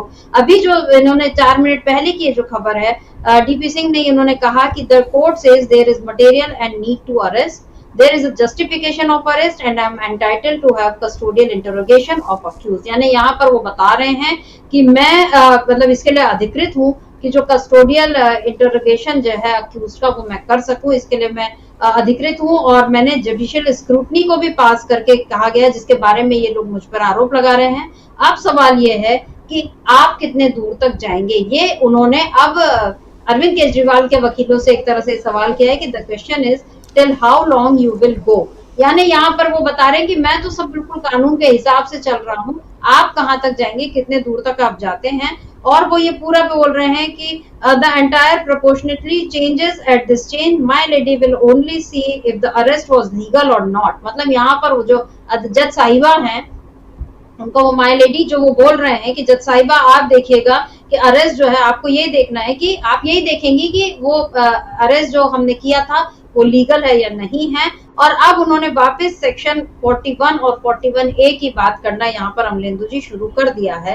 अभी तक जितना मतलब 1 घंटा, मेरा ख्याल है आधा घंटे से ऊपर तो हो चुका है सीबीआई को अपनी दलीलें पेश करते हुए, अभी तक कुछ खास नहीं बता पाई सीबीआई। अभी भी वो 41 और 41A पर जो जिन पर बहस होनी चाहिए थी, शुरू से उसी पर बात करती। लेकिन अभी ये जो कर रही है अमलेंदु जी, क्या लगता है कुछ खास, अगर वो जैसा वो बता रही है कि अरविंद केजरीवाल जो है वो इन्वेस्टिगेशन को वो करेंगे, प्रभावित कर सकते हैं, और हमारे पास पूरे सफिशिएंट एविडेंस है, वो बता रहे हैं। और ये भी बोल रहे हैं कि right time could have been now also when he got released, I have to develop a subjective satisfaction and I did. मतलब वो ये बोल रहे हैं कि मुझे इनको गिरफ्तार करना था और मैंने किया, और मैं अब इनकी जांच करूंगा, ये सारी बातें वो बोल रहे हैं। लेकिन क्या ये इन सारे तर्कों से क्या अदालत पर उसके जो क्योंकि अदालत तो सेक्शंस पे वो विचार करेगी कि हाँ आपने इन सेक्शन के तहत अगर इनको गिरफ्तार किया वो सही है या नहीं है। बाकी बातें कि किसने इन्वेस्टिगेशन को प्रभावित किया नहीं किया, कौन किसका मुखिया था, किसने आपकी जांच में सहयोग किया नहीं किया, ये सारी चीजें अदालत की डील करने की हैं अमलेंदु जी, या अदालत केवल अब जो सबूत हैं और जिन धाराओं के तहत अरविंद केजरीवाल की गिरफ्तारी हुई है उसी को देखेगी, क्या लगता है? देखिए समिता जी, जिन धाराओं के तहत गिरफ्तारी हुई है और गिरफ्तारी में पूरी कानूनी प्रक्रिया का पालन किया गया नहीं किया गया है, अदालत इसको भी देखेगी। चूँकि अदालत ने बहुत सारे सवाल एकदम से उठाए हैं इसको लेकर के, जो गिरफ्तारी हुई है, और सीबीआई के वकील से भी पूछा है कि भाई आप इसमें क्या कर रहे हैं, इसको लेकर के सवाल उठाए हैं। इधर जो है जो डीपी सिंह हैं, जो उनके वकील हैं सीबीआई के, उन्होंने समिता जी एक बड़ी मज़ेदार बात कही। उनका कि गिरफ्तारी करने के लिए मुझे केवल एक ओपिनियन फ्रेम करनी होगी, यानी मुझे केवल एक राय बनानी होगी, और कोर्ट जो है उसको टेस्ट करेगा कि ये मेरी ओपिनियन सही थी कि नहीं थी। यानी आपने राय बना ली किसी की व्यक्ति में कि फला व्यक्ति चोर है, तो आपकी राय उस व्यक्ति के बारे में सही है गलत, अदालत केवल इसको देखेगी। अदालत ये नहीं देखेगी कि आपके पास कोई सबूत है कि नहीं है कि उस व्यक्ति ने चोरी की है कि नहीं की है, ये उन्होंने बताया। फिर उन्होंने ये भी, और देखिए किस तरीके से फंस रहे हैं। फिर वो कह रहे हैं कि हमारा क्वेश्चन ये नहीं है कि सेल्फ इंक्रिमिनेटरी क्वेश्चंस हैं। वो कह रहे हैं कि आप ये तो कह सकते हैं कि हम आंसर नहीं देंगे, इसके लिए आप स्वतंत्र हैं, आप खामोश भी रह सकते हैं, लेकिन आपके आंसर्स जो हैं वो कंट्रेरी या डॉक्यूमेंट्री एविडेंस नहीं होने चाहिए, ये कहने के हैं। तो उनका क्वेश्चन ये है कि ये जो है सब कुछ कॉन्स्पिरेसी थी कि नहीं थी, ये सीबीआई की तरफ से कहा जा रहा है। यानी कि जो बात कही गई समिता जी अभिषेक मनु सिंघवी की तरफ से, उन्हीं का आप जवाब एक तरीके से देते हुए नजर आ रहे हैं कि साहब वो ठीक है कि सारी बातें ठीक है, लेकिन वो परनाला वहीं गिरेगा, जो कहावत है कि सब ठीक है परनाला वहीं गिरेगा, तो उसको सच साबित करते हुए एक तरीके से नजर आ रहे हैं ये। जी बिल्कुल। और उन्होंने डीपी सिंह ने ये भी अपना मतलब जो अपने काउंटर जो कर रहे हैं, मतलब अरविंद केजरीवाल के वकील, उनसे भी ये सवाल किया था कि my friends talk of misleading, let me show who misleads. मतलब अब मैं आपको बताता हूँ कि अदालती प्रक्रिया को या यहाँ पर कौन किसको गुमराह कर रहा है, यहाँ मैं आपको बताता हूँ, ये उन्होंने कहा। और अभी वो ये भी बोल रहे हैं कि there are specific reason and the court was impressed with it and which is why I have passed the test. यानी इसके पहले उन्होंने ये भी बोला था कि मेरी जो पहली परीक्षा थी वो अदालत में थी, यानी मैंने जो मामला बनाया, जिस तरीके से मैंने विशेष न्यायाधीश को दिखाया, और फिर उन्होंने मेरी बात को मानी, I met that criteria and then the remand order is there. यानी यहाँ सीबीआई ये बोल रही है कि मेरे तो सारे क्राइटेरिया, सारे मानदंड मैंने पूरे किए और इसीलिए इस गिरफ्तारी हुई। Matter was heard even before arrest was made. मतलब अगर अरेस्ट हुआ उसके पहले ही इस मामले को सुना जा चुका था, ये कह रहे हैं डीपी सिंह। कुल मिलाकर वो इस तरह से ऐसा लग रहा है अमलेंदु जी की वो पूरा माहौल ये बता रहे हैं, बना रहे हैं कि सब कुछ जो है मैंने बिल्कुल प्रक्रिया के हिसाब से किया, और मैंने कहीं कोई जितने भी मेरे जो टेस्ट थे वो मतलब अदालती परीक्षण उनसे मैं गुजरा और उसको मैंने पूरा किया है, और इसीलिए मैं कहीं मिसलीड नहीं कर रहा हूँ। ये कोई पाकिस्तान नहीं है, हमारी अदालती प्रक्रिया बहुत अच्छी है और मैंने जो है कि गिरफ्तारी जो की है वो बिल्कुल सही की है। और वो फिर से गोवा चुनाव वाली बात, वो सारी बातें आ रही हैं। उन्होंने ये भी अभी ये 1 मिनट पहले का है कि उन्होंने जो ट्रायल कोर्ट ने जो ऑर्डर दिया है और जो रिकॉर्ड हुआ था उसको उन्होंने अभी वो पढ़कर भी सुनाया, और ये जो है पूरे इंटरोगेशन और जो पूरी प्रोसीडिंग है वो सब उसकी जो कॉपी है वो भी वहां पर दी गई। और वो ये बता रहे हैं कि इस सब के बाद हमने उनको अरेस्ट किया और अब वो जो है इस सब पर बहस कर रहे हैं, और हम पूरे ग्राउंड्स जो हैं जिन आधार पर हमने उनको गिरफ्तार किया वो सब हमने आपको बता दिए हैं। मतलब अमलेंदु जी गिरफ्तार क्यों किया ये सब बता रही है सीबीआई, ग्राउंड की बात भी कर रही है। बिल्कुल ठीक बात है कि लोअर कोर्ट में जो कुछ हुआ, आपने एप्लीकेशन दी, लोअर कोर्ट ने उसको माना, आपने उनको गिरफ्तार किया, ये सब तो सभी जानते हैं। मुद्दा तो वही है कि सबूत क्या है अरविंद केजरीवाल के खिलाफ, क्यों आपने उनको गिरफ्तार करके रखा है, आप उनको जेल के भीतर ही आप उनसे क्यों पूछताछ करना चाहते हैं। पूछताछ तो आप बाहर भी कर सकते हैं, जैसे ईडी जो है पहले उनसे बार बार बाहर ही तो पूछताछ कर रही थी और उनको वो भेज रही थी, समन भेज रही थी, और जिसका जवाब अरविंद केजरीवाल दे रहे थे कि ठीक है मैं आज नहीं आऊंगा, मैं अगले बार आऊंगा, और ठीक है। और उसके बाद लेकिन चुनाव के ठीक पहले ईडी ने उनको गिरफ्तार कर लिया। अब क्या यही खेल सीबीआई नहीं कर रही, लेकिन सीबीआई का खेल क्या थोड़ा घातक और नहीं लग रहा अमलेंदु जी, क्योंकि यहाँ पर वो जेल में ही अरविंद केजरीवाल को रखना चाह रही है, पूछताछ के लिए वो उनको बाहर से भी उनसे पूछताछ नहीं करना चाह रही। क्या लग रहा है आपको कि ईडी के बाद सीबीआई अपना जोर दिखा पाएगी? देखिए समिता जी, अब ये जोर दिखा पाएगी नहीं दिखा पाएगी, ये तो जो दलीलें लग रही हैं उससे तो लग रहा है कि जोर नहीं दिखा पाएगी। अब ये माननीय जो उच्च न्यायालय है उसके ऊपर निर्भर करता है कि वो कितनी दलीलें सीबीआई की मानता है, कितनी दलीलें अरविंद केजरीवाल की तरफ से जो आई हैं उनको मानता है। ये तो उसके ऊपर निर्भर करता है, उनका अपना जुडिशियल विवेक है, न्यायिक विवेक है कि जिसके आधार पर वो तय करेंगे क्या नहीं करेंगे। लेकिन जो सामने लग रहा है, मतलब एक साधारण नागरिक होने के नाते और एक पत्रकार होने के नाते हम लोग जो देख पा रहे हैं कि जिस तरीके की दलीलें सीबीआई की तरफ से दी जा रही हैं वो बहुत लचर दलीलें हैं, और लचर ही नहीं है बल्कि एक तरीके से वो अभिषेक मनु सिंघवी के ट्रैप में फंसते हुए ही दिखाई पड़ रहे हैं। क्योंकि अभिषेक मनु सिंघवी ने जिन सारे जो सवाल उठाए उनको वो किसी तरीके से बचाव करते हुए नजर आ रहे हैं कि ऐसा नहीं है, ऐसा नहीं है, हमने ये पालन किया, वो पालन किया, ये कहते हुए नजर आ रहे हैं। तो इसका मतलब समिता जी ये है कि जो अभिषेक मनु सिंघवी ने तर्क रखे हैं वो काफ़ी ज़्यादा मजबूत तर्क हैं और उनका कोई जवाब सीबीआई के पास मालूम नहीं पड़ रहा है। तो ये समझा जा सकता है। बाकी अब देखना होगा कि क्या होता है आगे चल के, क्या नहीं होता है। लेकिन अब जो तीन तो लगभग समिता जी बच चुका है, 3 बज चुका है। अब देखना ये कि ये कितनी देर तक अभी सुनवाई चलती है, क्या 4 बजे तक ये खींचेंगे और 4 बजे के आगे भी खींचना चाहेंगे। क्योंकि जिस तरीके से धीरे धीरे तर्क रखे जा रहे हैं सीबीआई की तरफ से, उससे लगता ये है कि ये मामले को खींचना चाहते हैं कि ताकि 4 बजे के बाद जो है वो अगली डेट मिल जाए और तर्क पूरा नहीं हो पाए। अब ये देखना है कि अदालत इनको कितना समय और तर्क रखने के लिए देती है। चूँकि ये लंच से पहले भी अपनी बात कर चुके हैं और लंच के बाद भी लगभग पौन घंटा तो हो ही गया। 2:13 पर शुरू हो गई थी सुनवाई और 3:01 हो रहा है। तो ये मतलब 45 मिनट से ज़्यादा लगभग हो चुका है इनको यहाँ अपनी बात रखते हुए। तो कितना समय इनको दिया जाएगा ये देखना है। क्योंकि सुबह अरविंद केजरीवाल की तरफ से बहस हुई थी, उनकी तरफ से पक्ष रखा गया था 1 घंटे से ज़्यादा, करीब उनके वकील ने पक्ष रखा था। इनको भी 1 घंटे से ज़्यादा हो चुका, चूँकि लंच से पहले भी ये बात रख रहे थे और पौन घंटा इधर भी हो गया। तो कितना समय दिया जाता है ये देखना होगा। बाकी अब देखते हैं आगे क्या होता है समिता जी। जी बिल्कुल। अब ऐसा लग रहा है अमलेंदु जी जैसे अभी ये कुछ मिनट पहले, मतलब कुछ सेकंड पहले के है, जिसमें डीपी सिंह ने कहा है कि मैंने अदालत को सब कुछ बता दिया, सारी चीजें मतलब एक्सप्लेन कर दी कि इनको गिरफ्तार क्यों किया गया था। और उन्होंने ये भी बोला कि what's also necessary is about the bail application. अब वो बेल एप्लीकेशन पर आए हैं।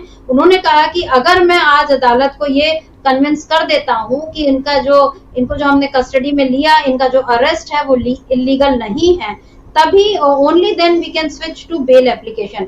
और अगर नहीं तो वो उनको अभी ही बेल मिल सकती है। यहाँ पर खुद डीपी सिंह ये बात बोल रहे हैं कि अगर मैं ये मतलब अदालत को ये कन्विंस कर देता हूँ कि हमने जो गिरफ्तारी की वो इलीगल नहीं है, तभी तो बेल एप्लीकेशन जो है वो खारिज होगी, नहीं तो उनको बेल आज के आज मिल जाएगी।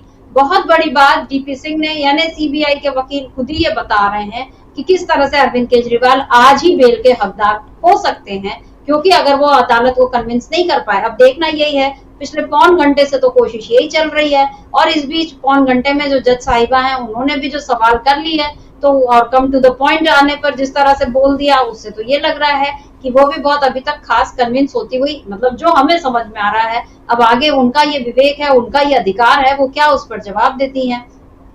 डीपी सिंह ने ये भी कहा कि it is not the law of the land that I have to show how he is influencing and not cooperating. अब वो ये भी बोल रहे हैं, जो आपने पहले आरोप लगाए, जिस आरोप पर आपने उनको गिरफ्तार किया कि उन्होंने कोऑपरेट नहीं किया था या वो इन्फ्लुएंस कर रहे थे और हमने इसलिए उनको गिरफ्तार किया, अब वो कह रहे हैं कि ये हमारा मामला नहीं, ये मतलब इसका कुछ वो लॉ ऑफ द लैंड उस पर कुछ नहीं आता। ये 2 चीजें हैं। पहली कि ये it has been seen at number of no of stages, subjective satisfaction has been satisfied, test for that is not at this stage. यहाँ पर वो ये बोल रहे हैं कि ये तो ये सब्जेक्टिव सेटिस्फेक्शन की बात है, यानी ये अपने व्यक्तिगत उस सब की बात आ जाती है। यहाँ पर वो ये इस तरह से बता रहे हैं। अब जिस तरीके से डीपी सिंह ने, अमलेंदु जी, ये कहा है, अभी ये जो आखिरी बात जो मैंने इसके पहले बताई थी कि अगर मैं कन्विंस नहीं कर पाता तो अदालत जो है उनको बेल, उसके बेल के वो हकदार हो जाएंगे। इस पॉइंट पर आकर क्या लग रहा है, सीबीआई क्या यहाँ पर अपने हथियार डालते हुए दिख रही है? निश्चित तौर पर समिता जी जो कहा है कि डीपी सिंह ने, वो तो लग रहा है कि हथियार डाल दिए उन्होंने। क्योंकि वो कह रहे हैं कि जमानत पे भी बात करना ज़रूरी है और इस पर भी, चूँकि अगर मैं संतुष्ट नहीं कर पाया अदालत को तो ये तो अपने आप जमानत के हकदार हो जाएंगे। जब गिरफ्तारी अवैध हो जाएगी तो रिलीज़ हो जाएंगे। तो अब ये खतरा समझ में आता है कि सीबीआई को आ गया है खतरा समझ में कि इसका मतलब ये अब यहाँ से रिहा हो सकते हैं। तो उनकी पूरी कोशिश ये है कि किसी भी तरीके से अब लंबा समय खींचा जाए ताकि अगली तारीख मिले समिता जी।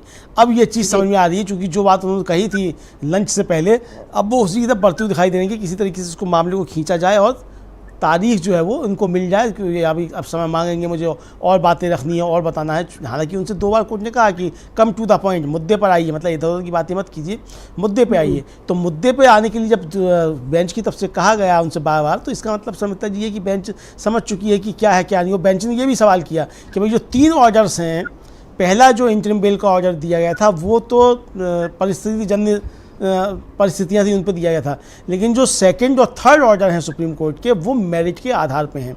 इस पे इनका कहना ये था कि वो तीसरा ऑर्डर जो मेरिट के आधार पे नहीं है सीबीआई के वकील का, जबकि तीसरा तो शुद्ध मेरिट के आधार पे ही है। आखिरी जो है वो तो शुद्ध मेरिट के आधार पर ही है, वरना इंटरिम बेल क्यों दी जाती है अरविंद केजरीवाल को? और इंटरिम बेल दी ही इसलिए गई कि जब तक ये मामला बड़ी बेंच इसको सॉर्ट आउट करती है तब तक आप इंटरिम बेल पे रहेंगे। और ये उसमें किस तरीके से बातें की गई हैं कि आपके पास, आपको ये अभी तक जो है चार्जशीट दाखिल नहीं कर पाए, बहुत सख्त टिप्पणियाँ हैं कि आप कोई चार्जशीट दाखिल नहीं कर पाए, लंबे समय से आपके पास केस है, आपने कितने समय तक इनको गिरफ्तार नहीं किया, आपने इसको खुला छोड़ दिया, अगर आपके पास सबूत थे तो आपको तब गिरफ्तार करना चाहिए था। इस तरीके की सारी बातें उस आदेश में हैं। हालांकि डीपी सिंह साहब ने, मतलब सीबीआई के वकील साहब जो हैं, उन्होंने उस आदेश के कुछ अंश ही पढ़ करके सुप्रीम कोर्ट में सुनाए, पूरे नहीं सुनाए। लेकिन अगर सुप्रीम कोर्ट कहेगा, मतलब बेंच कहेगी, तो अभिषेक मनु सिंघवी के वकील जो वहाँ मौजूद हैं इस समय, रमेश गुप्ता मौजूद हैं, तो वो उसको पढ़ के सुना सकते हैं कि सुप्रीम कोर्ट का पूरा आदेश ये। हालांकि सुप्रीम कोर्ट ने खुद टिप्पणी ये की कि दूसरा और तीसरा जो है वो मेरिट के आधार पे है। तो ये समझा जा सकता है समिता जी कि सीबीआई के पास अब कुछ बताने के लिए नहीं है, और पूरा जोर उनका ये रहेगा कि किसी तरीके से तारीख मिल जाए, आज इस पे आदेश नहीं आने पाए, ये उनका जोर रहेगा। लेकिन अब देखना ये है कि अदालत जो है वो सीबीआई के इस जोर को मानती है कि नहीं मानती है, या अपना कोई निर्णय देती है समिता जी। बिल्कुल, अभी 1 घंटे से भी कम का वक्त बचा है, मतलब 4 बजने में अभी 3:06 हो चुके हैं। और अभी जो है वो डीपी सिंह ये कह रहे हैं कि it will be rational if bail is first argued before trial court. मतलब कि ये ट्रायल कोर्ट में बेल आर्ग्यू, मतलब इस पर एप्लीकेशन पर अगर बहस वहां होती तो ये ज्यादा अच्छा होता, रैशनल होता। We have only 60 days to file a chargesheet. कोई भी आरोप पत्र दायर करने के लिए हमारे पास केवल 60 दिन होते हैं, और हम उसको पहले ही हम उसको दायर कर देंगे। My lady should have the reasons why bail should or should not be granted. मतलब जज साहिबा के पास ये पूरे पुख्ता वो होने चाहिए कारण कि बेल उनको दी जानी चाहिए या नहीं दी जानी चाहिए। Maybe they get a bail there, मतलब हो सकता है उनको वहां पर बेल मिल जाए। Usually it is all right, but there are 3-4 chargesheets before trial court. मतलब कि अगर उनको बेल मिल भी जाती है तो ट्रायल कोर्ट में अभी 3-4 चार्जशीट्स और हैं, ये कह रहे हैं डीपी सिंह। और वो ये भी कह रहे हैं that court should be the first court which should have rational reason for grant or denial of bail. यानी यहाँ पर वो लोअर कोर्ट की बात कर रहे हैं। I am not arguing on bail because I will rather await your lordship decisions on whether arrest was legal or not. अब वो यहाँ पर अपनी गिरफ्तारी को भी वो उस पर वो ले आए कि हमने जो गिरफ्तार किया ये सही है या नहीं है, ये आप ही तय करिए। अमरेंदु जी, आज मुझे लगता है कि अभी ये चर्चा जो है अब बहुत ज्यादा, अब ऐसा लग रहा है कि अब ये खत्म होने की ओर ही बढ़ रही है। हो सकता है डीपी सिंह इस मामले को आज 4 बजे तक खींच कर ले जाएं, लेकिन ऐसा लगता नहीं है कि उन्होंने कोई खास अभी ऐसा कोई सबूत पेश किए हैं, कोई अपने तर्क ऐसे रखे हैं जिससे कि अदालत को ये लगे कि अरविंद केजरीवाल को गिरफ्तार ही रखना चाहिए और उनको बेल नहीं देना चाहिए। लेकिन अब 4 बजे तक की बात है, देखना होगा कि अरविंद केजरीवाल के मामले को अगली सुनवाई मिलती है या फिर अगली कोई तारीख मतलब उनको दी जाती है, या आज उनको रिहाई मिल जाती है। अगर आज ये रिहाई हो जाती है तो आम आदमी पार्टी के लिए एक बहुत बड़ी राहत रहेगी और बीजेपी के लिए ये बहुत बड़ा झटका साबित होगा। क्या कुछ हो सकता है आज शाम, मतलब अभी अगले पौन घंटे में मेरा ख्याल है ये एक नया परिदृश्य जो है वो हमारे सामने आ जाएगा। हम आगे इस पर और चर्चा करेंगे अमलेंदु जी, लेकिन फिलहाल अब हम इस चर्चा को यहीं रोकते हैं। आपका बहुत बहुत शुक्रिया, और शुक्रिया आप तमाम दर्शकों का जो आज हमारे साथ जुड़े। आपने अदालत से करीब करीब एक लाइव रिपोर्टिंग जैसी जो है हमने आपके साथ साझा की। देखना होगा, अभी पौन घंटे का वक्त है, क्या कुछ होने वाला है अरविंद केजरीवाल के मामले में। जो भी कुछ होगा आप तक तुरंत पेश कर दिया जाएगा। तब तक हमें दीजिए इजाजत, नमस्कार।